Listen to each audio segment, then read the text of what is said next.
चलो देखो, बात कर रहे थे नेम रिएक्शन की, वुड्स रिएक्शन पढ़ ली, फ्रैंकलिन रिएक्शन पढ़ ली। आज बात कर रहे हैं किसके बारे में? Third reaction, Corey House synthesis. अब देखो कैसे होती है कोरेहाउस सिंथेसिस।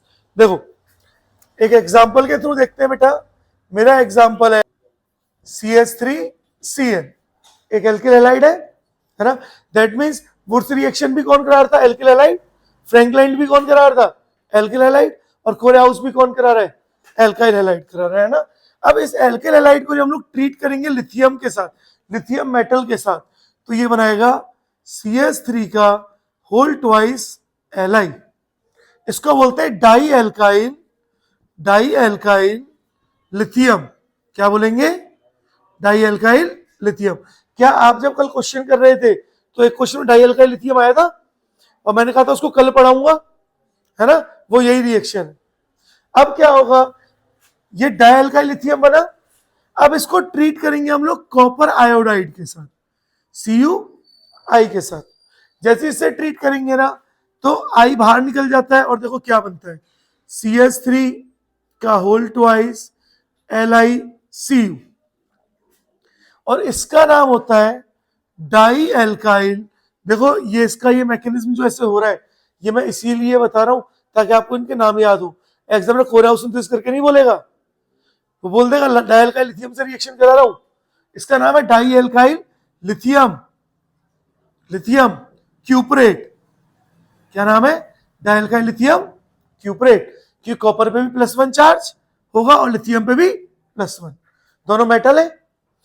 इसी का दूसरा नाम होता है बेटा गिलमान्स रिएजेंट, है ना। ये याद रखना, आपसे पूछा जाएगा कौन से रिएक्शन में गिलमान रिएजेंट का फॉर्मेशन होता है या फिर गिलमान रिएजेंट होता क्या है।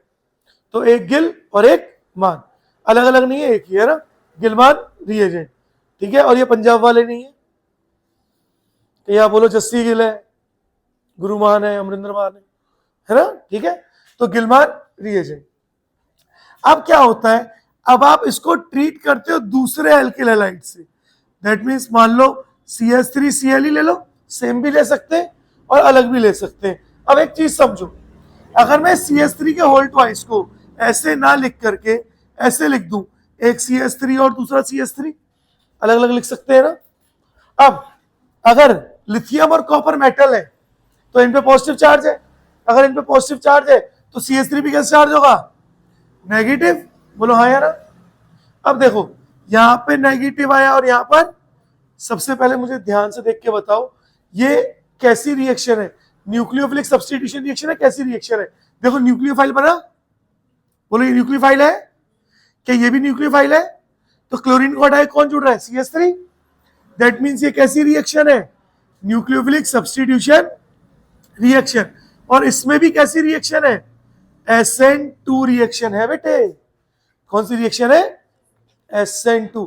That means 3 degree alkyl halide Corey House synthesis reaction नहीं देंगे, ये पूछा जाएगा, है ना। और अब क्या होगा? CH3 और CH3 बन गया, यानी आपका क्या बना? एल्केन। बोलो समझ आया? जरा देखो, इतना लंबा करने से अच्छा क्या मैं ऐसे कर सकता हूं, अगर मेरे को एक एग्जांपल और दिया जाए, मुझसे बोला जाए CH3Cl और मुझे यहां पर फर्स्ट दे दिया लिथियम कि लिथियम से ट्रीट कर रहे हैं, सेकंड दे दिया कि फिर कॉपर आयोडाइड। नॉर्मली हम कॉपर आयोडाइड ही यूज करते हैं, लेकिन अगर कॉपर की अदर हैलाइड भी यूज कर ले तो भी हो सकता है, लेकिन आप मेन कौन सा यूज करते हैं? Copper iodide. तो एग्जामिनर आपको ज्यादातर कॉपर आयोडाइड देता है। अगर CuX भी दे दिया तो समझ जाना कि वो कोरेहाउस सिंथेसिस रिएक्शन है। अब मैं इसको दो जगह पे ट्रीट कर रहा हूं, एक तो इसकी रिएक्शन करा रहा हूं CH3Cl या CH3Br से करा दो। एल्किल हैलाइड तो कोई सा भी हो सकता है भैया, ये वाला भी कोई सा भी हो सकता है और ये वाला भी कोई सा हो सकता है। और एक बार रिएक्ट करा रहा हूं बेटा किसके साथ? CH3CH2Br के साथ। अब करना क्या है वो समझो। आपको पता है यहां नेगेटिव और यहां, ये तो पता था, लेकिन लिथियम और कॉपर आयोडाइड से रिएक्ट करने के बाद इस पे कैसा चार्ज आ जाता है? पॉजिटिव। 2 मिनट रुक जाओ, दोबारा बताता हूं। देखो CH3Cl था और CH3Br था, तो जो स्टार्टिंग में दिया हुआ है ना, जो स्टार्टिंग में दिया हुआ है ये वाला, इस पे कैसा चार्ज आ रहा है, नेगेटिव आ रहा है ना, लिथियम और कॉपर से मिलके, तो आप इस पे डायरेक्टली नेगेटिव लगा दो। क्लोरीन पे भी नेगेटिव है तो क्लोरीन तो बाहर निकल जाएगा, और यहां पर पॉजिटिव और यहां नेगेटिव, यहां पर पॉजिटिव और यहां, तो क्या ये पॉजिटिव इस नेगेटिव पे अटैक करेगा? दैट मीन्स जो स्टार्टिंग का एल्किल हैलाइड होता है ना, उसमें एल्काइल ग्रुप बिहेव करता है, बिहेव्स एज न्यूक्लियोफाइल। किसकी तरह बिहेव करेगा? न्यूक्लियोफाइल की तरह बिहेव करेगा। ये वाला पार्ट उसको ऐसे ही रहने दो, ठीक है, क्लियर है। अब आपसे मैं एक सवाल का और जवाब दूं, मैं बोलूं कि आपको पहचानना है इनमें सबस्ट्रेट कौन सा वाला एल्किल हैलाइड है और रिएजेंट कौन सा है। तो ये वाले सबस्ट्रेट है, ये रिएजेंट है, क्योंकि यही न्यूक्लियोफाइल बना रहा है। रिएजेंट ही तो क्या बनाएगा? न्यूक्लियोफाइल बनाएगा ना। तो रिएजेंट क्या बनाता है? न्यूक्लियोफाइल बनाता है। तो ये रिएजेंट और ये क्या है? सबस्ट्रेट। सेम, अब देखो, एक बार इस पॉजिटिव ने नेगेटिव पर अटैक किया, एक बार ये वाला पॉजिटिव इस नेगेटिव पर अटैक करेगा, और देखो क्या क्या स्ट्रक्चर बने। एक तो बना यहां CH3 और CH3, बोलो दिख रहा है, एल्केन। एक बार क्या बनेगा? CH3 CH2 और CH3, दिख रहा है? जरा देख के बताओ, क्या ये सिमेट्रिकल एल्केन है? बोलो हाँ या ना। क्या ये अनसिमेट्रिकल एल्केन है? अनसिमेट्रिकल एल्केन, बोलो दिख रहा है? जरा बताओ, क्या दोनों अलग अलग बन सकते हैं? याद करो, जब मैं वुड्स रिएक्शन में अनसिमेट्रिकल एल्केन बनाने की कोशिश कर रहा था तो more than one product form हो रहे थे। क्या यहां ऐसा हो रहा है? क्या मैं वुड्स रिएक्शन से अनसिमेट्रिकल एल्केन बनाऊंगा? नहीं बनाऊंगा, क्योंकि लेस स्टेबल है। लेकिन क्या अब मैं इसको कोरियाउस सिंथेसिस को यूज करके अनसिमेट्रिकल एल्केन अलग से बना सकता हूं? ये दो अलग अलग रिएक्शन है, पता चल रहा है? या तो आप इससे करा दो या इससे करा दो, पता चल रहा है? बोलो हाँ या ना। शाबाश, इतनी क्लियर हुई। दैट मीन्स क्या मैं लिख सकता हूं कि कोरेहाउस सिंथेसिस, कोरेहाउस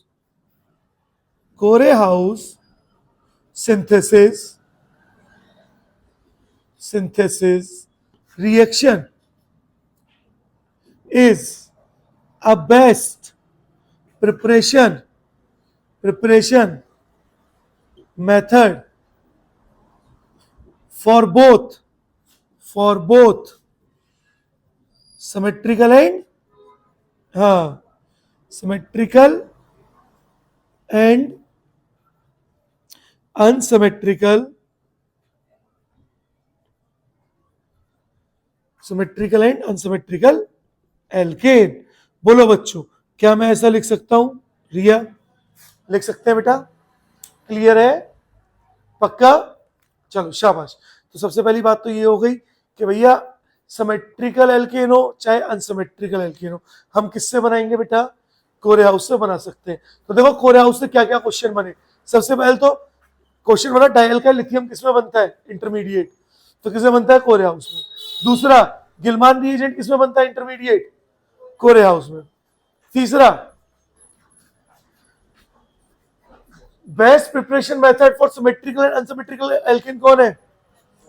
कोरेहाउस रिएक्शन। चौथा, सबस्ट्रेट और रिएजेंट कौन है? तो सबस्ट्रेट कौन होगा? ये वाला एल्कलाइड, और रिएजेंट कौन है? ये वाला एल्कलाइड। यानी आपको रिएक्शन देके बोल सकते हैं कि न्यूक्लियोफाइल क्या था, है ना? यानी ऐसे रिएक्शन दे दी, ये वाली रिएक्शन दे दी, बोला CH3 नेगेटिव न्यूक्लियोफाइल था, या CH3 CH2 नेगेटिव न्यूक्लियोफाइल था, या Br नेगेटिव न्यूक्लियोफाइल था, या Cl नेगेटिव न्यूक्लियोफाइल था। तो तुम्हारा तो न्यूक्लियोफाइल में क्या होगा? न्यूक्लियस नहीं, तो तुम्हारे दिमाग में क्या रहेगा? अरे Br नेगेटिव होगा या Cl नेगेटिव, लेकिन निकल कौन आया? CH3 नेगेटिव निकल आया। समझ रहे हो? तो हर चीज को बहुत प्रॉपर समझना है। क्लियर है? अच्छा, कैसी रिएक्शन है बेटा? एक तरह की SN2 रिएक्शन है। दैट मीन्स क्या मैं ऐसे लिख सकता हूं? देखो, 3 degree alkyl halide not gives Corey House synthesis. 3 degree alkyl जो है वो कोरेहाउस सिंथेसिस रिएक्शन नहीं देंगे, है ना? अगर देखो एक और मैं रिएक्टिविटी ऑर्डर लिखूं, बच्चों देखो, रिएक्टिविटी ऑर्डर लिखूं, एक मैंने लिखा, देखो बच्चों ध्यान से देखना, CH3Cl, CH3, CH2Cl, CH3CH, CH3Cl और CH3CCl, CH3 और CH3। एक तो ये लिखा A, और B लिख रहा हूं मैं बेटा CH3F, CH3Cl, CH3Br और CH3I। तो पहले वाले में बोलो रिएक्टिविटी ऑर्डर क्या होगा, CH3Cl, देन CH3CH2Cl, क्योंकि SN2 के अकॉर्डिंग चल रहा है बेटा। समझ पा रहे हो मेरी भावनाओं को? अच्छा यहां आ जाओ, यहां कौन ज्यादा देगा, CH3I, then CH3Br, then CH3Cl and then CH3F। पता चल रहा है? बोलो कोई भी डाउट है? पक्का नहीं है? कोरे हाउस के हाँ बोलो। हाँ, अगर आपको सिमेट्रिकल एल्केन बनाना है तो आप वुड्स रिएक्शन भी यूज कर सकते हो और कोरे हाउस भी, फ्रैंकलैंड भी, तो आपकी मर्जी है। लेकिन जब बात आए अनसिमेट्रिकल, क्योंकि हम यूनिक चीज को ही देखते हैं ना, तो अगर बात है अनसिमेट्रिकल तो कौन याद आएगा, कोरे हाउस। ठीक है, पता चला? शाबाश। तो बोलो जरा, ये थर्ड रिएक्शन सबको क्लियर है?